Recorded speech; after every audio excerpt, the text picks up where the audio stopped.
పవన్ కళ్యాణ్ హీరోగా దాసరి నారాయణరావు నిర్మించే సినిమా గురించి టాలీవుడ్ లో ఆసక్తికర చర్చ సాగుతోంది. సర్దార్ గబ్బర్ సింగ్ రిలీజ్ తర్వాత 2016లో ఈ సినిమా ఆన్ సెట్స్ కి వెళ్తుంది. ఇప్పటికే ప్రాజెక్టుకు సంబంధించిన ప్రీ ప్రొడక్షన్ పనులు సాగుతున్నాయి. పవన్ తో సినిమాని దాసరి అత్యంత ప్రతిష్టాత్మకంగా భావిస్తున్నారు. అందుకే స్టార్ రైటర్ త్రివిక్రమ్ శ్రీనివాస్ని రంగంలోకి దించారు. అయితే ఈ సినిమాకి దాసరి దర్శకత్వం వహిస్తారా, డాలీ దర్శకత్వం వహిస్తాడా అన్నది సస్పెన్స్.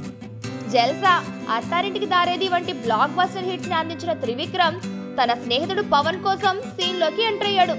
ప్రస్తుతం మాటల మాంత్రికుడు స్క్రిప్ట్లు పనులు చూస్తున్నాడు. డాలీ త్రివిక్రమ్ తో కలిసి స్క్రిప్ట్ పనుల్లో తలమునకలుగా ఉన్నారని దాసరి కాంపౌండ్ న్యూస్.